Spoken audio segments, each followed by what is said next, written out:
Fala aí pessoal, boa noite, beleza? Como é que vocês estão? Tudo bem? Salve, salve! Hoje é a nossa live, quarta-feira. Felipe Araújo convida Carlos Gil, repórter da Rede Globo de televisão, correspondente lá na Ásia, já tá aqui na área, já vou chamar ele. Deixa eu só botar aqui o comentário fixo pra galera que entrar saber com quem que eu tô falando. Pô, mas o cara é conhecido, né? Todo mundo já tá entrando no nosso vídeo aqui. O Carlos Gil, meu camarada, foi muito solícito nesse papo aí, né? No convite aí pra esse papo. Fala, Gil, boa noite. Ô Felipe, como é que você tá? Tudo bem? Boa noite Pô, para cara, você, tudo para todo bem. mundo e bom dia ou boa tarde para quem estiver por aí pelo mundo, né? Para mim é bom dia. Pra você é bom dia, né, cara? Cara, que honra estar falando contigo. É um cara que eu admiro há muito tempo, acompanho na nossa profissão aí, na nossa carreira. É uma inspiração de verdade. E me fala aí, cara, como é que tá sendo passar essa pandemia longe de casa? Cara, assim, é tudo muito novo para todo mundo, né? A grande diferença, eu acho que para a gente que está aqui é o tempo que nós estamos convivendo com isso, porque o primeiro caso aqui no Japão foi registrado ainda em janeiro. Né? Uhum. Agora que a gente está descobrindo que esse vírus já estava circulando há um pouco mais de tempo, né? No Brasil, por exemplo, descobriu-se agora que a primeira infecção aconteceu, na verdade, no início de fevereiro, mas aí o primeiro óbito só veio a ser registrado em março. Enfim, são coisas que a gente Sim. vai descobrindo aos poucos, né? Então, digamos que o Japão a gente está alguns passos à frente, né, do que já aconteceu em alguns outros lugares do mundo, com menos gravidade. Né? A verdade é essa, porque a gente chegou ontem, por exemplo, Tóquio registrou 10 novos casos. Pelo oitavo dia seguido, foram menos de 40 casos por dia. Então, já se discute hoje que no Japão o governo vai retirar, vai relaxar parte das regras para muitas províncias do país. Tóquio ainda não, porque Tóquio ainda é o maior foco da doença aqui, mas já Uhum. está começando a se falar em relaxamento de medidas, mas depois de muito tempo. Né? Meus filhos, por exemplo, já vão completar 3 meses fora da escola, né? Só com aulas online. Caramba. Né? Quando que foi decretado aí pandemia mesmo, esse regime que a gente está vivendo agora no Brasil aqui? O que eles chamam de estado de emergência foi decretado Hum. no dia 7 de abril e foi o governo estava previsto para revogar essa lei no dia 6 de maio e ela foi Aham. estendida até 31 de maio. Só que em algumas províncias do Japão já faz mais de 10 dias que não são registrados casos novos, então o governo já vai começar a retirar algumas restrições. Mas as restrições aqui é que cada país tem a sua característica e optou por um modelo, né? No Japão nunca existiu o isolamento completo, o bloqueio total da cidade que existe, assim, foram fechando, por exemplo, parques de diversão, museus, restaurantes com horários limitados de funcionamento, o comércio Uhum. também. Então, para reduzir, o objetivo do Japão era reduzir entre 70% e 80% a circulação de pessoas nas ruas e no transporte público. E nas últimas Entendi. semanas isso realmente, efetivamente, ficou bem perto desse número, né? A gente anda na rua assim, quando anda, né? Porque eu também estou saindo muito pouco, a gente nota que a circulação de pessoas está bem reduzida. Entendi. E meu camarada, você chegou aí foi em 2018? Foi julho de 2018, né? Julho de Vou 18. completar 2 anos aqui, indo para o terceiro, agora que os Jogos Olímpicos foram adiados para o ano Sim. que vem. Mas eu E, fico mais um tempinho aqui. e justamente é isso que eu ia falar. Você chegou aí com a grande missão, na verdade, de ser o nosso porta-voz aí do que está acontecendo em relação aos Jogos Olímpicos. E aí, de repente, você se vê no meio de uma pandemia, cara. Como é que funciona isso aí na cabeça de um jornalista tendo que mudar o foco do esporte para saúde barra caos mundial? Eu tive assim, eu fui mudando, né? Desde julho de 2018, porque quando eu fui convidado para vir para cá, claro que teve a ver primordialmente com o fato de eu ser originário do departamento de esportes, por causa dos Jogos Olímpicos, né? Era algo que a Aham. Globo já vinha fazendo há alguns anos, né? É, assim, tivemos repórter, o Renato Ribeiro morou na Alemanha, na África do Sul, antes das Copas, o Marcelo Corrêa morou na Rússia, antes da Copa da Rússia, então o Pedro Bassan morou em Pequim, antes dos Jogos de Pequim, já era um modelo que já vinha, né, funcionando. Não tivemos, obviamente, antes das Copas Brasil e Rio, mas era um modelo que vinha funcionando. Então mas já era pré-combinado isso, né, de que eu estaria dividido assim entre esporte e o jornalismo geral. E nesse período antes da pandemia, né, que enfim, começou esse ano, já tinha pego aqui alguns tsunamis na Ásia e tufões aqui no Japão. Enfim, a visita do Papa, que foi um momento muito, muito legal, muito emocionante aqui no fim do ano passado. Um Papa não visitava o Japão desde 1981. Nossa, Acompanhei viagens presidenciais, o G20, né, que foi uma reunião importante que aconteceu ano passado aqui em Osaka. Então, tá tudo sendo uma grande experiência. Mas eu confesso, outro dia um amigo meu até brincou, pô, você achava que eu tinha ido aí para fazer os Jogos Olímpicos, acabou que as Olimpíadas vão ser o segundo evento mais importante da sua passagem pelo Japão. pois é, Com pois essa é. pandemia, né, cara, que ninguém sabe onde vai nos levar, quando vai acabar, realmente estava fora do script, acho que de todo mundo, né? Exatamente, cara. Assim, é surreal pensar o que a gente está vivendo. Tipo, eu não consigo botar em palavras de verdade. Aqui no Brasil é aquele jeito, né? Todo mundo, enfim, a gente não tem uma diretriz correta para poder todo mundo ficar em casa, falta essa Eu acho que liderança esse é para o poder grande organizar problema, né? isso.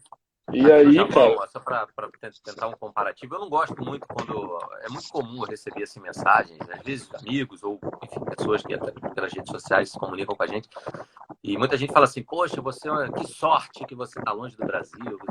Eu não penso muito isso, não, cara. Eu acho que toda sociedade tem seus problemas. O Japão também tem sim, suas questões, também tem seus defeitos. É óbvio que o Japão, sendo um país que é a terceira economia mais forte do mundo, solucionou muitos dos seus problemas, né? Mas não mas a custa de muitas vidas, né?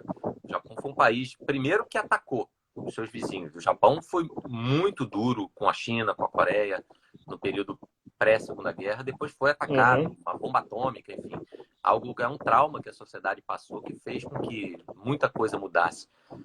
Mas também tem as suas questões. Agora, no plano político, a governadora de Tóquio, porque Tóquio assim como o Distrito Federal, assim, não tem um prefeito, né? É uma governadora. A governadora de Tóquio não é do mesmo partido do primeiro-ministro, inclusive ela tem algumas pretensões políticas de no futuro vir até tentar ser a primeira-ministra do Japão, que é quem de fato manda aqui, né? aham, Regime uma monarquia parlamentarista, tem o imperador, mas o imperador é figurativo, quem manda mesmo é o figurativo. primeiro. E eles são de partidos diferentes, são adversários políticos. E discordaram em muitos pontos da adoção do estado de emergência. A governadora queria antes, o primeiro-ministro tentou empurrar um pouco mais para frente, também para privilegiar a economia. Mas quando eles viram, olha, não, a gente precisa de uma diretriz, isso foi colocado em prática. Eu acho que o que a gente sente no Brasil é um pouco isso. O governo federal pensa uma coisa, e no plano estadual já é outra, e o plano municipal já é outra, e ninguém se entende, e isso acaba prejudicando a vida das pessoas, obviamente. Sim, sim, é por aí mesmo. Falta, por exemplo, esse ponto que você disse aí, de chegar num extremo e, opa, vamos nos unir aqui que é melhor. Depois a gente vê lá na Exato. frente a diferença. Exatamente. Isso aí que tá faltando Falta aqui, cara. preocupação com a vida em primeiro lugar, Pois né, é, cara? Esse pois é. é um momento único, né, da Você história da sente humanidade. A que. gente está presenciando uma coisa realmente histórica. Sim, sim, com certeza. Você sente que, assim, por o Japão ter todo esse histórico que você passou pra gente aí, de guerras, de tragédias naturais e provocadas, o Japão acaba, quando tem situações como essa, tem um preparo maior do que o Brasil, que não está acostumado a essa Acho realidade? que sim. Acho que Foi sim, mais acho que fácil se sim. organizar o povo e tal? Tem um exemplo aqui que eu acho muito interessante, que, por exemplo, se você vai, não no mercado pequeno, mas num Uhum. hipermercado, num mercado um pouco maior, esses mercados têm Aham. uma seção que é uma seção, a gente brinca que é a seção terremoto, porque e eu tenho aqui na minha casa, tem um quartinho, uma espécie de uma despensa, em que tem, assim, garrafas de água com validade estendida, né, que valem 7 anos e tal, comida enlatada, que também vale 5, 6 anos, capacetes, lanternas, enfim, é um kit que você compra Cara, pronto já para a eventualidade de um terremoto. Então, é uma sociedade realmente que convive, assim, todo dia tem algum tremor de terra no Japão, você nem sempre sente, né? Na semana passada, retrasada, foram dois um pouco mais fortes aqui em Tóquio, um de madrugada, e aí o celular começa a tocar, independentemente de você deixar no caraca, silencioso ou meu. não. Todas as operadoras já avisam com 10 segundos de antecedência de que vai vir um tremor para você se preparar. Então, no meio da madrugada, começou aquele barulho no meu celular da minha esposa, Daichi desu, Daichi, que é o terremoto e tal. E você acorda meio assustado. Nesse último, eu corri na salinha ali da dispensa, peguei os capacetes, corri pro quarto dos meus filhos. Fiquei ali esperando. Caramba, cara. Mas não foi nada demais, assim. Foi um tremor que deu uma mexidinha. Felizmente, não peguei nenhum tremor muito forte aqui, ainda não. Mas isso pode acontecer a qualquer momento. Inclusive, o governo tem, né, secretarias e linhas de estudo que falam, que fazem testes e preparação para terremoto, para uma eventual erupção do Monte Fuji, que ele diz, ó, vai paralisar Tóquio por meses se o Monte Fuji entrar em erupção, algo que não acontece há mais de 300 anos, mas é um vulcão que não está extinto, né? Ele pode entrar em erupção. E pode entrar em erupção provocada pelo terremoto, né? O terremoto pode servir como um gatilho que ative o vulcão. Então, tudo isso, eu acho que ajudou na pandemia. Além de uma coisa que os japoneses já estavam muito acostumados, que é o uso da máscara, né? Isso sempre me chamou atenção aqui, não foi com a pandemia.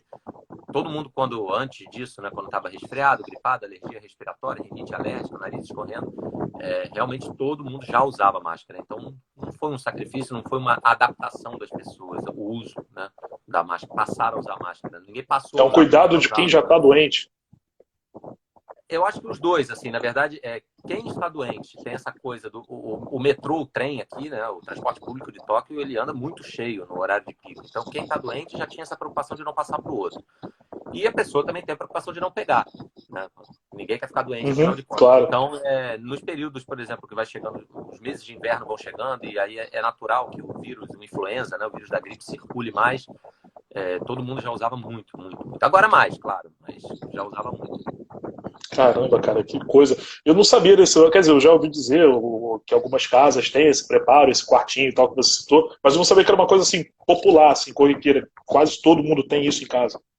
Quase todo mundo tem casa, os prédios, assim, de tempos em tempos, eles recebem reforços, né, nas suas estruturas e foi desenvolvida toda uma técnica de engenharia e arquitetura no Japão em função dos terremotos. Para isso.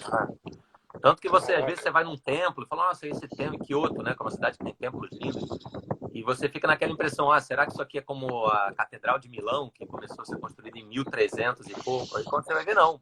É tudo recente, usando o estilo arquitetônico da época, porque praticamente tudo caiu, ou caiu por causa do terremoto, né, desabou, ou foi atingido por bombardeios. Então, tem um bairro aqui de Tóquio, onde tem o desfile das escolas de samba de Tóquio, que tem, né, no nosso verão, em agosto, que é o bairro de Asakusa.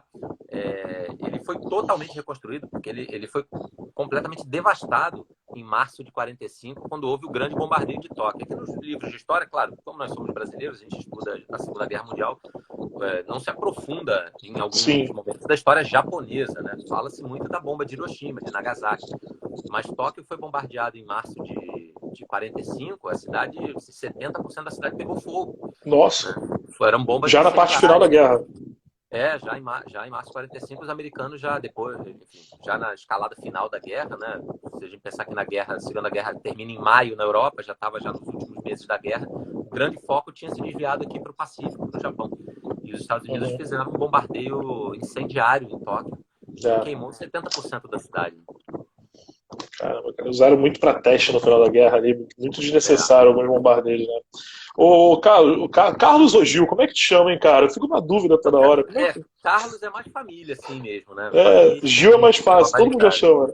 Eu sempre, no colégio, sempre foi Gil, porque geralmente tinha... Agora é um nome em extinção, né? Eu brinco com meus filhos, é nome de velho agora.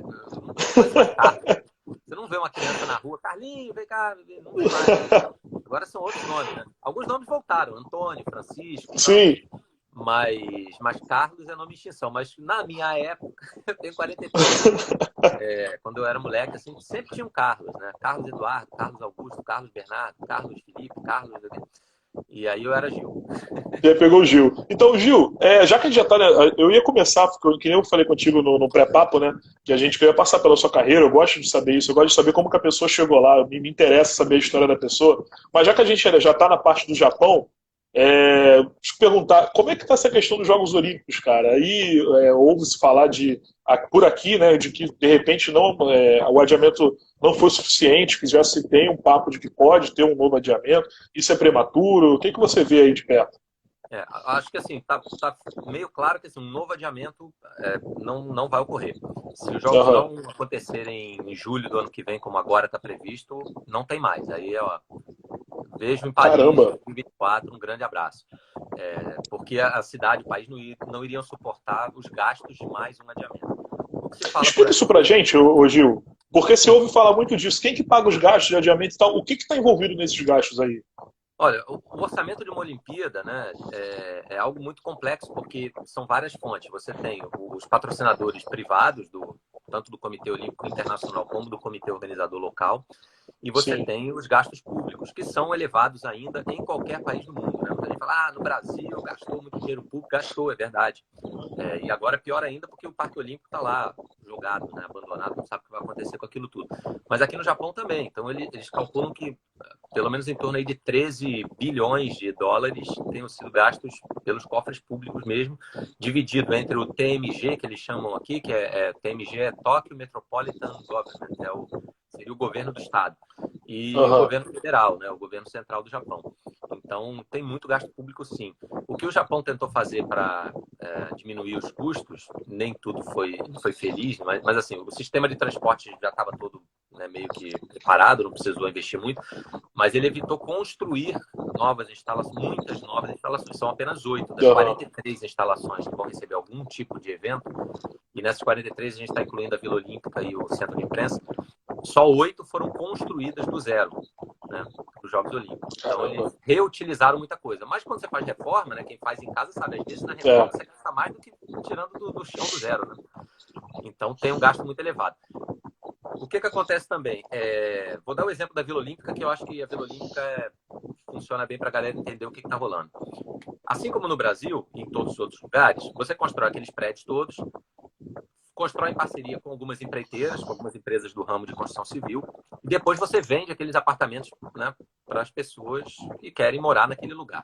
Então eles fizeram um bairro, um lugar muito legal aqui de Tóquio, na vista com a Baía de Tóquio, é um lugar bom, assim, tipo Zona Sul do Rio, um lugar bom de São Paulo, bom, caro, quem vai morar lá está pagando caro. E quem está morando lá, como você compra um apartamento na planta, você tem uma previsão de receber. O adiamento em um ano já adiou quem vai receber esse apartamento. Então, isso é um problema. Se você adia por mais um ano, a enxurrada de ações na justiça, por exemplo, de pessoas que eu não estou nem aí, comprei, dei sei lá quantos milhões no apartamento. Eu não estou nem aí se vai ter Olimpíada. Essas pessoas podem não gostar de Olimpíada. Eu quero o meu apartamento que eu paguei, está no seu direito. Então, para evitar também esse tipo de coisa, é que eles falam, olha, isso vai ser um prejuízo incalculável, porque são 6 mil e tantos apartamentos. Imagina, se 1.000, estou falando de um sexto, né? 1.000 pessoas das 6 mil entram na justiça para pedir de volta o dinheiro que pagaram, já é um prejuízo monstruoso. Isso acontece com outras instalações também, que são lugares privados, que você alugou por um período de um ano, de 8 meses, 9 meses, para usar durante os Jogos Olímpicos. E você tem que renovar esse aluguel. Você tem 3.500 pessoas que trabalham no comitê. Você tem que renovar o contrato dessas pessoas por mais um ano e pagar salário para todo mundo. Então, esse tipo de gasto, o governo japonês não dá mais. A gente já gastou muito. E aí a opinião pública também cai em cima, né? Olha, não, aí também não. Peraí, a gente não quer fazer Olimpíada a qualquer custo. Não. A Olimpíada tem que trazer benefício, não é a Olimpíada deixar devastado tudo e a economia do Japão, que já está passando por problemas, né? Já projeta um PIB negativo, um crescimento negativo. É claro que quando a gente fala em economia do Japão com problemas e compara com o Brasil, às vezes, pelo amor de Deus, o cara não sabe o que é morar aqui e tal. É verdade, um pouco é verdade. Eles vivem numa sociedade que não viveu inflação, hiperinflação, né? Mas, enfim, é o que eles têm. Então, na perspectiva japonesa, é um claro. problema assim, né? Entendi. Então, realmente, não se conta com novo adiamento. Se por acaso acontecer que a pandemia se estender. E falando em pandemia se O que se fala assim, olha, nós temos consciência de que nada está garantido. Né? Isso o Comitê Organizador fala. Que tudo vai depender da resposta que o mundo vai ter para essa pandemia. Então, não é também vamos fazer de qualquer maneira. Não, eles sabem. Agora, se é um evento grande como é a Olimpíada, você também não pode deixar de planejar. Porque eles dizem, a gente tem que trabalhar. Tem que trabalhar como se fosse realmente acontecer no dia 23 de julho de 2021, uma cerimônia de abertura. Né? Agora, fazer tudo isso novamente é que é o problema. Aí eu acho que, infelizmente, tomara que não aconteça, mas é a mesma coisa do carnaval que está se discutindo. Vai ter carnaval, não vai ter carnaval tal? Pois é. Quer dizer, tem que ter num ambiente seguro para todo mundo. Você não pode forçar a barra, vamos fazer porque vamos fazer. Eu adoro carnaval, adoro esporte, quero, óbvio, vim morar aqui, quero ver os Jogos Olímpicos, mas não a custa de vidas, né? É a mesma coisa Com do carnaval, certeza. não a custa da vida de alguém. Com certeza.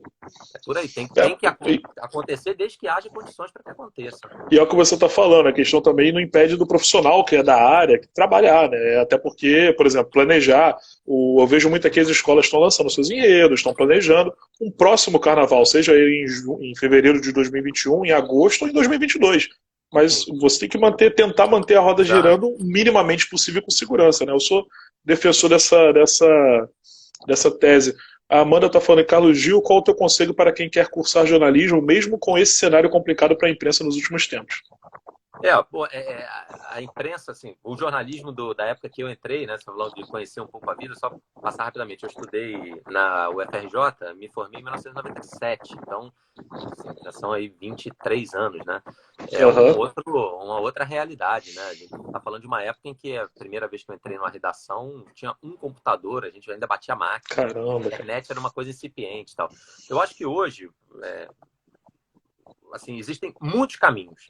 E essa pandemia trouxe um outro, né? Que é essa das lives e desse contato que está sendo feito e está sendo um sucesso, né? Muita gente está fazendo, é um canal de comunicação. A grande preocupação que eu vejo também, assim, quando você tem opções demais, você tem que saber filtrar. E a gente ainda está começando a descobrir como filtrar esse excesso de informação. Então, quem está entrando na carreira, eu acho assim, tem a cabeça aberta, tem muitas opções. Eu acho que assim, não existe mais só a grande imprensa, como a gente costuma dizer, ou os grandes jornais, ou as grandes redes de televisão. Hoje muita coisa produz conteúdo, mas tem que produzir conteúdo com credibilidade, responsabilidade, sabendo filtrar, sem sair compartilhando qualquer notícia, sem checar. E esses pilares básicos do jornalismo tem que continuar sempre. Agora, o jornalismo vai ganhando outras formas, né? E uma coisa que eu acho que é importante, muito importante, acaba sendo assim, o jornalista, essa questão de ter uma cultura geral, um interesse. Porque nem falar ter cultura geral, mas o cara tem que ser um nerd que não para de ler, não é isso não. Mas é o interesse, assim. É claro que falar um outro idioma ajuda muito, né? Se eu não falasse inglês, dificilmente eu seria convidado para morar fora do país, porque aqui eu me comunico, eu não falo japonês, né? Acaba se comunicando em inglês, acaba sendo a língua, né, universal. Se você, enfim, tiver um outro idioma, espanhol, francês, enfim, o que seja, claro que também vai ajudar. Mas acho que, assim, ter o interesse e a mente aberta para outras coisas é fundamental, né? Mas sempre sabendo filtrar as coisas. Eu acho que essa nova realidade nos colocou diante de muitas fontes de informação. Nem todas são confiáveis. Pô, é isso aí. E aproveitando então, já que você já deu a dica aí para um novo jornalista, como que foi aí a sua paixão pelo jornalismo? O que te fez seguir essa carreira, cara?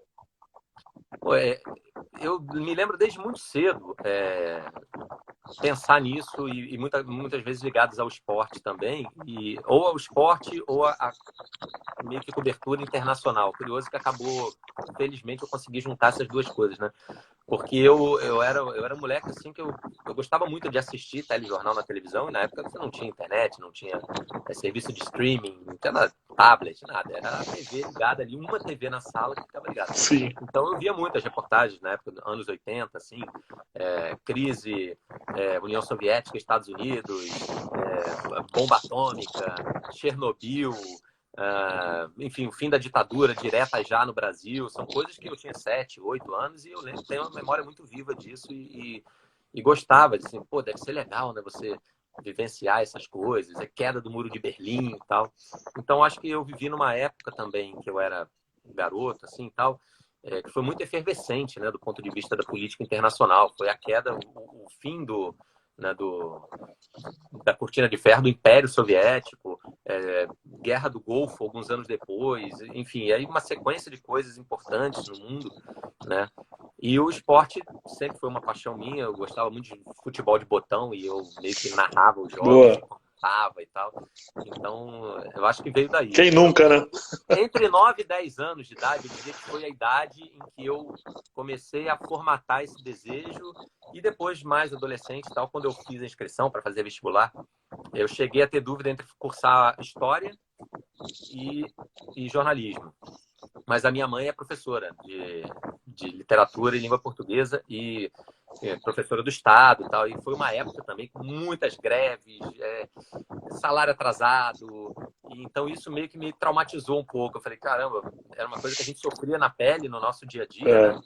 E até dificuldade financeira, porque o salário não entrava, e entrar em greve e tal. E é isso meio que, não, eu adoro história, gosto muito, mas não quero magistério, assim, não seria algo que... Então aí eu fui pro caminho do jornalismo. Então o jornalista não deixa de ser um contador de história, né? Só que ao invés de você trabalhar com a história do presente, do passado, você está contando novas histórias, né? Registrando elas. Nós somos contadores de histórias reais, não ficcionais, né? Assim, pois ainda tem isso. É claro que você... E o esporte dá muito isso, né? O esporte dá muito essa cancha de você criar forma de roteirizar a sua história. Porque uma coisa é você falar de uma pandemia que tem mortes e decisões de governos, e você não pode florear isso. É informação nua e crua ali, né? Sim. São dados, né? Agora, o esporte, você trabalha com histórias humanas, histórias de superação, histórias de vitórias e derrotas, reviravoltas. Então, tem um contexto um tanto quanto cinematográfico aí, né?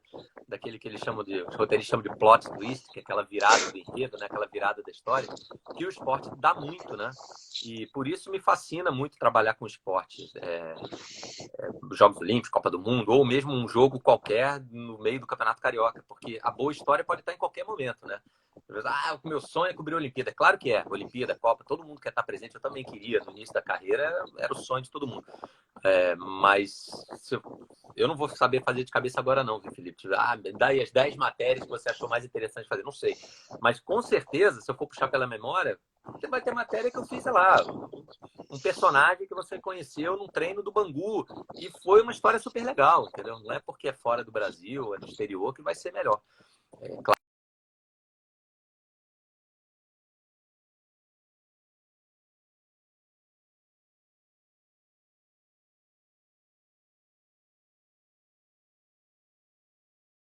Vocês têm essa, mas eu acho que fui eu, hein? Voltei? Deu uma travadinha aí, agora voltou. Voltou. Eu ouvi até a parte que você falou que se você tiver que elencar as 10 matérias e tal, daí pra frente travou pra mim. Ah, tá, não, beleza, eu repito. Eu não vou saber falar, as 10 matérias que mais marcaram a minha vida, mas certamente, se eu puxar pela memória, vai ter alguma que não foi em Copa, não foi em Olimpíada. Pode ter sido, assim, uma pessoa interessante, uma história legal que você descobriu num treino do Bangu, entendeu? Então, as boas histórias estão por aí. Sim, sim. Eu adoro. Eu não sou jornalista, sou fotógrafo, né? Mas estou ligado ali uma boa matéria precisa de uma boa foto. Fala a verdade aí. E a foto, a imagem conta histórias. Conta histórias, então. Claro. E aí agora, nesse período, eu tô fazendo essas lives aqui, cara, para poder contar histórias. Eu adoro, eu sempre gostei muito dessa parte, de ouvir histórias. Então eu pergunto e deixo o entrevistado falar e contar, que eu me amarro. Ainda mais quando eu tenho a sorte de ter o Carlos Gil aqui, né, rapaziada? Pô, você já teve o Zico, o Selminho Sorriso, quem mais passou por aí? Você falou, outro dia foi com o Celcinho Modi, né? Foi o Celcinho Modi, Dudu Nobre, Marcela Alves, galera já tem. Pô, mas você é referência, já te falei. Você, aliás, eu te mandei a foto lá ontem, que eu tirei contigo no dia do lançamento do Enredo do Zico, 2013. Pelo amor de Deus, cara. E o Zico virou imperatriz mesmo, depois daquele carnaval. Virou. Ele falou comigo na live que hoje mas ele falou que o coração ainda bate pela Beija-Flor. Ele falou que é meio. Ele sempre foi muito ligado a Beija-Flor. Então. Isso é uma coisa legal também, que o Zico é um cara que, enfim, tá trabalhando de novo aqui no Japão, né? Então a gente acabou criando um contato bem legal, assim, volta e meia se fala e tal. Às vezes até. Isso é legal. Não foi terremoto, não, foi um tufão brabo que teve aqui ano passado, forte mesmo, que ele até mandou mensagem aqui, porque lá onde ele mora, em Ibaraki, né, Kashima, a situação foi complicada. E aí a gente falou como é que tá a família, como é que tá sendo. Então o Zico é um cara... ele é fora de série. Ele é fora de série, cara, muito ele sabe ser ídolo, né? Parece que a palavra ídolo foi feita pra ele, cara. Meu Deus do céu. O cara me responde no Instagram aqui. Eu mando uma mensagem pra ele e fala comigo. Eu não acredito nisso até hoje, mas vamos lá. O Alex Campos está perguntando qual é seu jornalista de referência, cara. Teve algum no seu início? Ou hoje ainda? Muitos. Assim, quando eu era garoto, um cara que eu sempre... que eu gostava muito de ler, assim, colunas e ver na televisão, comentário. O João Saldanha era um, pela maneira, né, escrachada, às vezes, que ele falava e tal. O Sérgio Noronha, que muitos mais recentes lembram do Seu Nonô na televisão, no futebol, mas ele também escrevia muito bem, né, no Jornal do Brasil. Então, são dois caras assim que são muito referência. Vilas Boas Correia também, jornalista, enfim, de Caramba. política, que sempre admirei muito. Lá em casa, quando eu era criança, a gente lia muito o Jornal do Brasil, né? Meu pai lia muito o Jornal do Brasil. Então, Castelinho e tal. Da galera de televisão, um colega, assim, que eu falo para ele, ele tem um jeitão, fica meio constrangido quando eu falo, mas é o Bassan. Eu acho o Bassan genial, acho um cara que transita por todas as... Começou no esporte, hoje não é mais do esporte exclusivamente, mas acho que tem um texto primoroso. O Max Uchoa, que é uma referência na redação, assim, hoje também, o cara generoso, genial também. Tino Marcos, também, assim, cara que fez a carreira inteira no esporte com um texto, com um cuidado primoroso. Marcelo Canelas também, que faz matérias maravilhosas, assim. E é legal que você... Fazendo pro Fantástico. A Sônia Bride é uma grande repórter também. Enfim, eu acho que, assim, tenho a felicidade de conviver com repórteres, assim, muito, muito, muito bons, né? É isso que eu ia falar, você teve a oportunidade de trabalhar com várias pessoas que você admira, né, na profissão, isso é muito legal, né? Isso E é vai muito te legal. engrandecendo como profissional também, né? Você vai absorvendo ali. Agrega sempre, com certeza. O Bassan, você manda um WhatsApp para ele, fala para ele dar entrevista aqui pro nobre companheiro, que ele é do samba também, narra o nosso carnaval aqui da Série A. Pô, vai ser um bom papo, hein? Ô, Gil, me fala uma coisa. Antes de você ser correspondente no Japão, você já tinha passado pelo Japão com as corridas de Fórmula 1. Vamos falar de Fórmula 1? Sim. Rapaz, quanto Cara, tempo você ficou como... Foram 7 temporadas, né? Então, da 2006 a 2012, 6 anos, mais 7 temporadas. Caramba, cara. E eu fiz alguns grandes prêmios do Japão. Na verdade, eu peguei o ano de 2008, foi um ano que marcou a divisão, né? Tipo, meio a meio entre dois repórteres, que aí eu e a Mariana Becker começamos a dividir as viagens, e também as viagens começaram a se tornar mais frequentes e o calendário inchou, né? Inchou, então eu entrei na Fórmula 1 justamente para ser o stand-by, o reserva, né, do Bassan, porque em 2006 teve Copa da Alemanha e o Bassan estava credenciado para a Copa, precisava de alguém para fazer as corridas ali naquele período. Então foi assim que eu entrei e aí continuei até 2012. Então foi uma escola, uma oportunidade enorme, assim, de primeiro que trabalhar muito sob pressão de ter que produzir ali, além das participações ao vivo, você ter que fazer reportagens e com um horário ali, tendo que mandar para o Brasil, o jornal vai entrar no ar e tal. Então, essa agilidade, né, é muito treinada e testada na Fórmula 1. E é claro que o lado humano pesa muito, porque você, durante o ano, teve um ano de 2010, que eu ainda fui para a África do Sul, eu fiz com a Fórmula 1, fui para a África do Sul fazer a Copa, voltei para a Fórmula 1. Caramba, cara. Passei, sei lá, 250 dias fora de casa. Meu Deus do céu. E foi um ano cansativo, mas de muito aprendizado. E você acaba conhecendo muitos países, né? Muita gente pergunta, a Fórmula 1, você conseguia passear, conseguia conhecer alguma coisa? Conseguia, porque a gente tinha muitas vezes corridas de domingo e no outro domingo, né? Então, digamos, teve China num domingo, Japão no outro domingo. Esse período da semana, você acabava ficando ali uns 3 dias de folga mesmo, porque primeiro que o equipamento que você usa da Fórmula 1, você tem que botar nos containers da própria Fórmula 1 e eles levam para o outro lugar. Então, acabou o GP da China, você empacotava tudo, inclusive às vezes câmera e tal, botava no avião deles lá e eles... A própria Fórmula 1 transmite? Transporta? A Fórmula 1 oferece isso, o sistema de logística. Todas as televisões que são credenciadas, né, estão cobrindo ali os equipamentos de edição, equipamentos de câmera e tal, coisas mais pesadas, eles levam nos aviões cargo deles. Por isso que é muito bacana. difícil, numa pandemia agora, você... acabou a pandemia, semana que vem tem grande... Não é assim. É uma logística complicada. Então, a gente acabava ficando ali 3 dias... enfim, meio que passeando mesmo, né? Conhecendo os lugares. Então, foi a oportunidade de conhecer muitos lugares, assim, foi bem bacana. Eu imagino. Dos esportes todos, eu acho que o automobilismo é um dos que mais sofre, né, nessa questão de pandemia, porque é um esporte literalmente mundial, né? Ele visita países, é feito por profissionais de vários países, sim. Os pilotos vêm cada um de um canto, mecânicos, jornalistas. É muito difícil, porque a pandemia você não tem um controle dela a nível mundial. Você vai ter no máximo um país aqui mais controlado, um outro também. Quando Mas se fala de circo da Fórmula 1, não é só uma metáfora, não. É meio que é, uma operação circense. Você monta tudo ali naquele fim de semana. É impressionante. O Bernie Eccleston, que agora não mais, mas era o homem forte ali da Fórmula 1, da FOM na época, aham. ele brincava um pouco, né? Desdenhava um pouco de Copa do Mundo. Tinha a Copa do Mundo no mesmo fim de semana ali, tinha uma corrida ali. Aqui é Copa do Mundo. Eu faço uma a cada 15 dias. E era uma meia verdade, assim, né? Ou uma meia mentira. mas é assim, tem um quê de verdade, porque a organização de um grande prêmio de Fórmula 1, ainda que seja óbvio, é um circuito, não são 10 estádios, ou no caso de uma Olimpíada, não são 43 instalações esportivas, mas é um desafio logístico bem considerável. Assim. E eu trouxe informações aqui, ó. Hoje a Fórmula 1 completa 70 anos, exatamente hoje. Quer dizer, É para você verdade, já é é 14, né, de verdade. maio, né? Para mim já é 14. Pô, Então, parabéns à Fórmula 1. E dia 13 de maio, parabéns aos devotos de Nossa Senhora de Fátima, ou de Oxum, ou Nossa Senhora do Rosário. Enfim, é uma data é a realmente data, uma data cheia. importante para a história do Brasil, da qual a gente assim, se orgulha em parte e se envergonha em outra, né? Porque o Brasil foi o último país da América Latina, do mundo, né, a acabar com a escravidão. A Mas eu gente acho que é bateu uma um papo data que aqui tem que ser lembrada, com sim.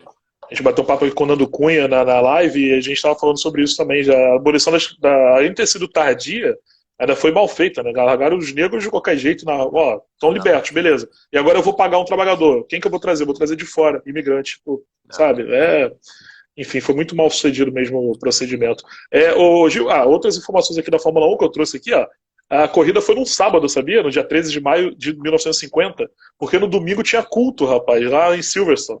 E não podia ser no domingo. E foi a única corrida que até hoje a família real presenciou. Com a princesa Ah, Elizabeth, o rei George. essa eu não É, sabia, não. então, Pô. beleza, tá aí informação pra galera que tá assistindo, tá bom? Mas Felipe Araújo também informação. parabéns para a Fórmula 1, para todos os colegas que conviveram, que ainda cobrem a Fórmula 1, como a Mari, por exemplo, que está aí até hoje Pô, cobrindo. sim, brilhante. Foi uma grande escola, um grande aprendizado e Eu imagino, cara. uma das coisas que a gente tá com Mas, saudade, né? De tantas, assim, pois é, de poder pois ver é. as corridas aí de volta. Mas de esporte, assim, tem uma preferência de cobertura, você, pessoal? Olha, eu gosto muito, assim, se for pegar os anos todos que eu trabalho com jornalismo esportivo, certamente futebol foi o que, ainda que eu tenha ficado 7 anos fazendo a Fórmula 1, mas quando eu voltava ao Brasil, eu continuava cobrindo futebol e tal.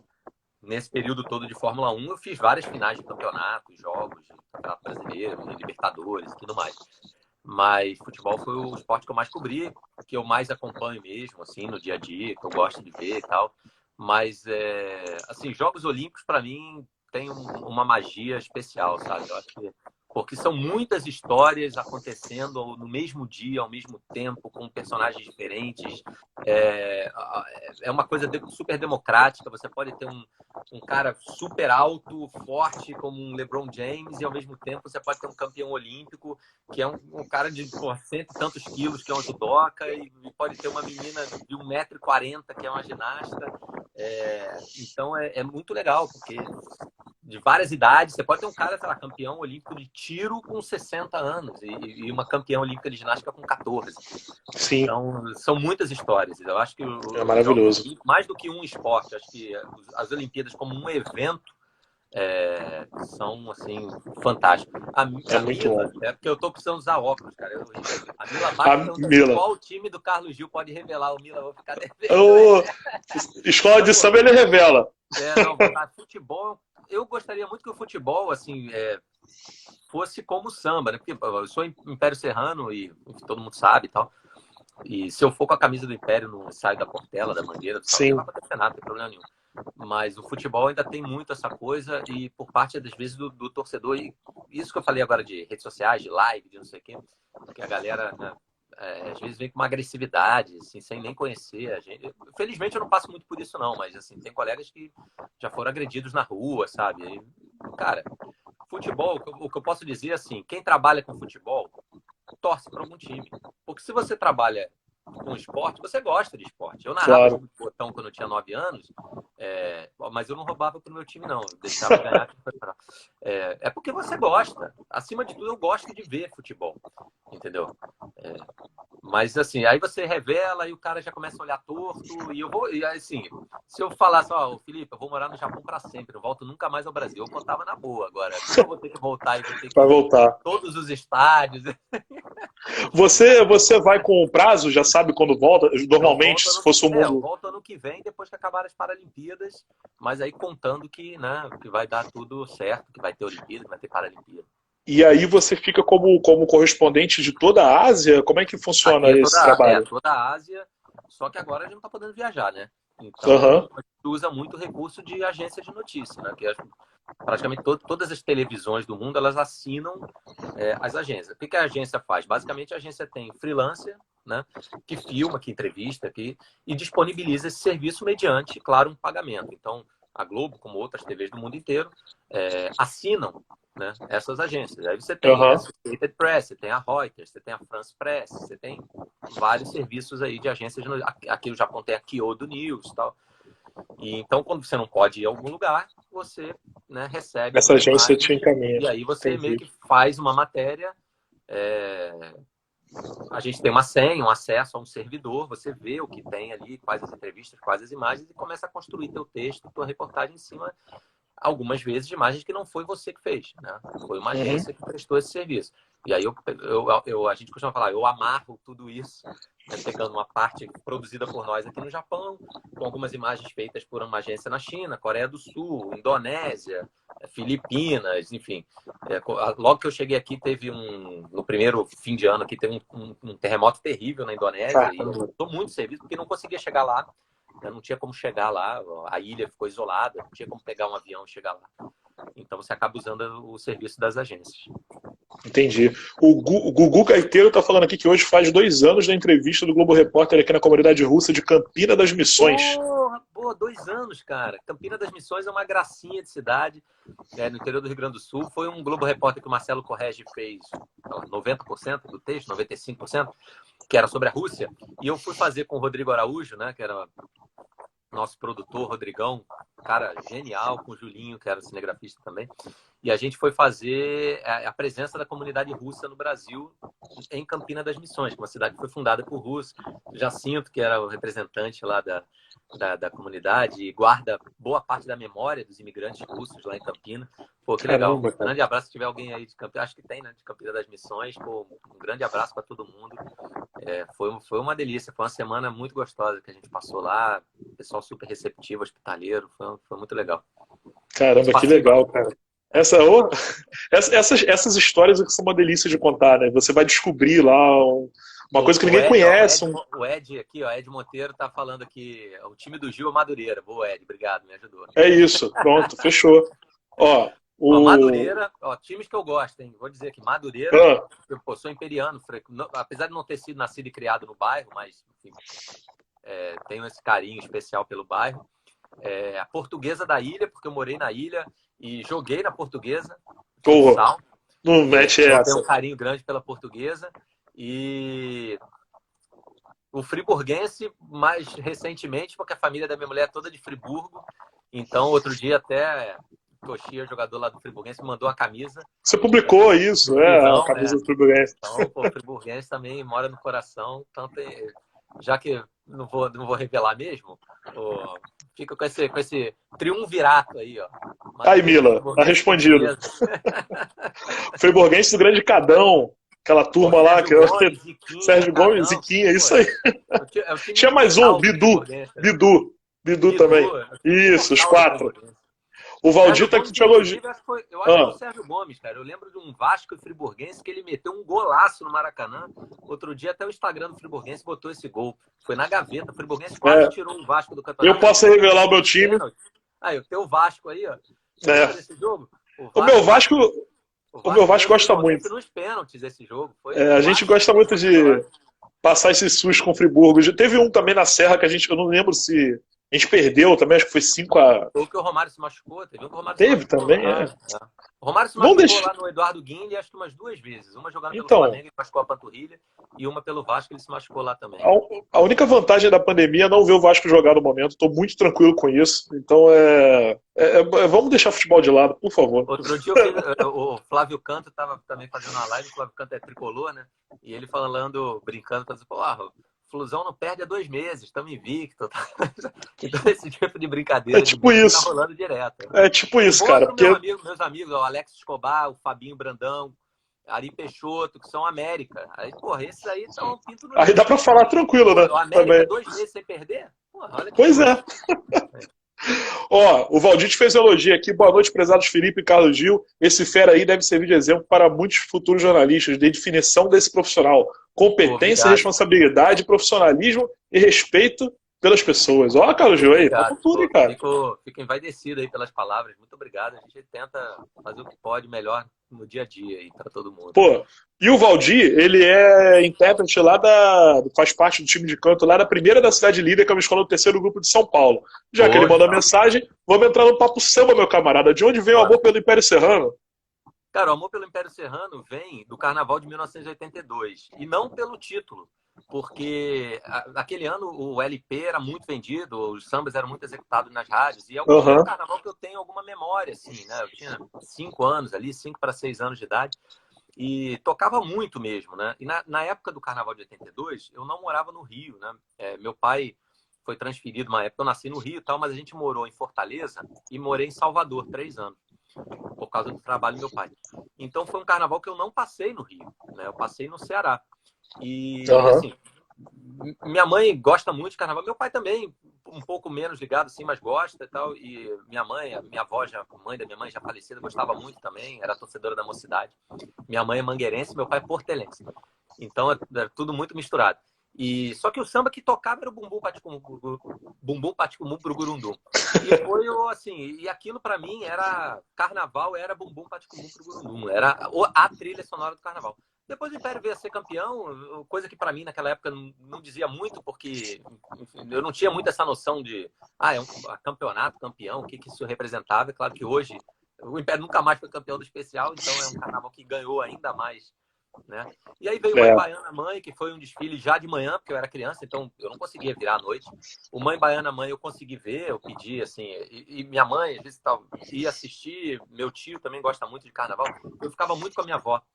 Eu e minha irmã, minha prima tal, e minha avó gostava de ver, virava a noite vendo, e botava a gente dormindo ali, dormia no cantinho da sala, e eu pedia para ela me acordar para ver, né, as escolas que vinham de manhã. Então, Mãe Baiana Mãe foi de manhã, o Foi Malandro de 84 foi de manhã, e aí veio 85, o Carnaval da Cerveja, Renato Lage, que meu tio, né, irmão da minha mãe, desfilou no Império Serrano esse ano, então a gente não tinha uma relação de bairro com o Império, eu nunca morei em Madureira, mas o meu tio foi a primeira pessoa muito próxima de mim que desfilou numa escola de samba e voltou para casa com a fantasia. Então eu lembro que assim, eu, minha irmã, minha prima, a gente pegava partes das fantasias e ia pro meio da rua, para a Avenida Rio Branco, que maneiro. do Império da Cerveja, né?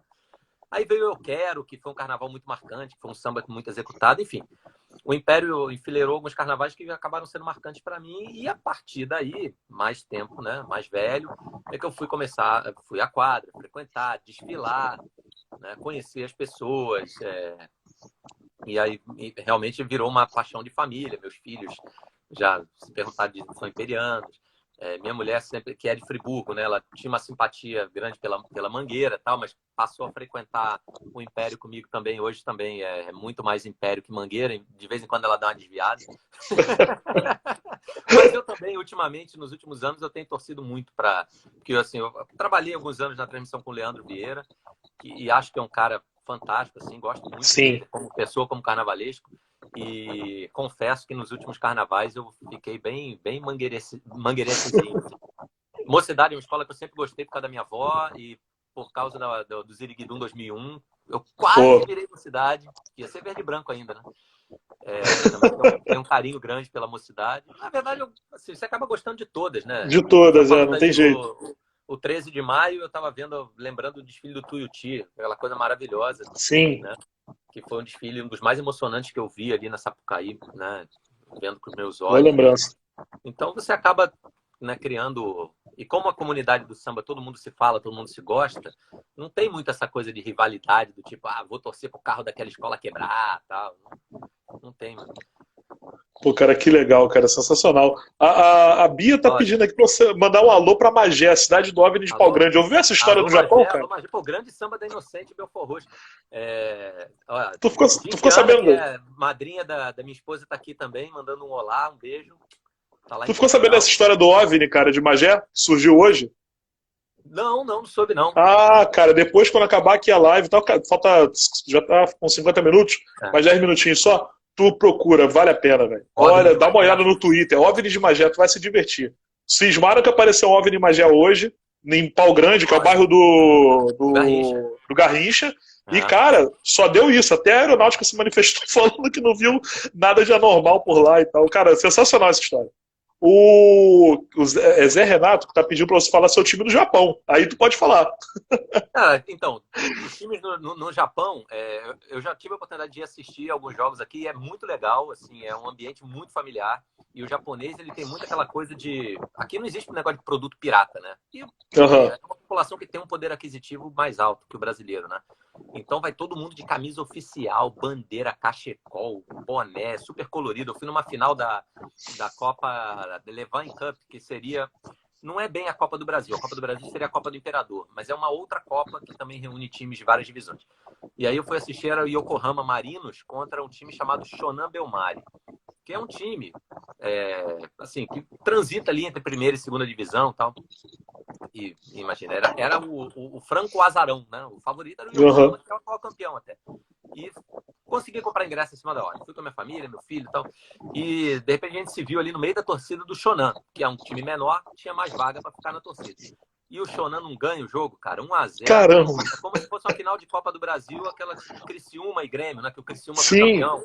Ou o Santo André e E Flamengo. ou Juventude e Botafogo, e a gente estava na torcida do Juventude, do Santo André. Caraca, que louco, cara. E foi campeão, foi mó barato. Mas assim, por causa dessa ligação, óbvio, com o Zico, que é um cara que, porra, eu admiro pra caramba, a gente acaba, obviamente, torcendo pro Kashima, né? Que também tem uma ligação muito grande com os brasileiros, sempre tem brasileiro jogando lá. Então o Zico já fui ver jogo lá do Kashima e tal, é legal. E aqui em Tóquio, é uma cidade que não curte muito futebol, né? O esporte número 1 de Tóquio é o beisebol. E Caramba! aqui tem o Tokyo Giants e o Swallows. São dois times de beisebol. E o Giants seria uma espécie de Flamengo ou de Corinthians. É o time mais popular do país. Então, já fui ver jogo do Giants. Meu filho gosta de beisebol. Ele é Que legal, cara. do Giants. Tem boné, tem camisa e tal. Eu confesso assim, eu acho legal o beisebol, mas não é o esporte que eu mais acompanho. Meu filho gosta mais. Mas tem o Tóquio Verde, que é um time muito tradicional aqui de Tóquio, que está na segunda divisão há muito tempo, não consegue subir. É verde e branco, é da cidade que eu moro. Qual time você acha que eu gosto? Então temos uma definição já verde aí. e branco da cidade que eu gosto, segunda divisão. Pô, é o Serrano do Japão. Então, assim, eu torço muito para o Tóquio Verde subir. O Verde foi o time que o Edmundo jogou. Sim. Né? Que era Eu tenho o Verde Kawasaki, né? O Bismarck. Sim, Verde Kawasaki. Mudou de nome. Mudou a nomenclatura. Kawasaki é uma cidade colada em Tóquio. É como se fosse Caxias, São João de Meriti, Nova Iguaçu, enfim, da grande Tóquio. Aí o Tóquio Verde, ele meio que cruzou a divisa. Ele saiu de Kawasaki e foi jogar já no bairro que já é dentro de Tóquio, onde é o estádio. Entendi. E aí ele virou Tóquio Verde. Tipo um Barueri. Só que o Tóquio Verde, ele era apoio, porque aqui tudo é clube empresa, né? Então, o Kashima Antlers, por exemplo, ele é ligado a uma empresa metalúrgica. O Tóquio Verde, ele era de um conglomerado de mídia, de jornal e TV e tal, que é o grupo Yomiuri, que é um grupo grande, forte, que saiu do clube. Então, desde que eles perderam os patrocinadores, o clube desceu a ladeira. E está na segunda divisão, cara, uns 6 anos e não consegue subir. Ano passado quase foi na terceira. Que isso? Então estão tentando subir esse ano aí. Então eu gosto do Tóquio V. Tem o FC Tóquio, que é um time daqui também, que tem a camisa parecida com a do Barcelona, mas é um time mais novo, é um time um pouco assim que a torcida não vai muito, a cidade não comprou muito o time, sabe? Ele foi até vice-campeão recentemente, quase liderou o campeonato japonês até a reta final e acabou perdendo o título no fim. Mas a verdade é que a cidade de Tóquio não é muito futeboleira, assim, ela é mais beisebol, né? Entendi. As cidades que gostam de futebol aqui são cidades menores, cidades industriais que não têm muita opção de lazer. E aí, como Kashima, como Kashiwa, que tem o Kashiwa Reysol, né? Que é um time tradicional, que o Nelson Batista está dirigindo, aí voltou à primeira divisão. Então é meio assim, as cidades grandes são mais beisebol e as cidades médias são mais futebol. Entendi. Tu falou aí do clube ser da segunda divisão, comparado ao Império. Tem um amigo meu que é imperiano que fala que o Império tinha que ter uma divisão própria para ele, porque quando ele sobe pro especial, ele cai pro acesso. Chega no acesso só pro especial. Então tinha que criar ali uma intermediária, botar o Império Serrano quieto ali, tá bom. O Império é o seguinte, o especial é o grupo onde o Império Serrano desfila. Entendi, boa. É isso aí. Ô, meu camarada, você acaba se aproximando muito dos brasileiros que estão aí, né? Porque assim, cria-se um hábito de se comunicar, né, com outros brasileiros, né? Por estar longe de casa e tal. Se aproxima? Sim, assim, sim, a gente. Meus filhos estudam numa escola internacional que tem outros brasileiros, então a gente acabou formando um grupo de amigos assim brasileiros, que é legal. Mas também criamos um grupo de amigos estrangeiros, o que também é muito bacana, especialmente para as crianças. Então, minha filha, por exemplo, tem uma amiguinha, elas são muito próximas, assim, que é espanhola. Qual a idade dele, dos seus filhos? Meu filho tem 9 e minha filha tem 5. Ah, que legal, que barato. Então, meu filho tem amigos brasileiros na turma dele, mas tem, assim, um grande amigo dele que é francês, que é Nossa, que legal. Ele é muito fã do Mbappé, adora futebol, Virgílio. Enfim, tem o Francesco, que é um amigo dele que é italiano, que me disse que torce para o Cagliari, ó, muito legal. Eu perguntei para ele achando que ele ia falar Juventus, Milan, sim. Não, Cagliari. Eu falei, caramba, Cagliari. Cagliari. Ninguém torcendo para o Cagliari. Aí eu falei, vou te falar que legal, cara.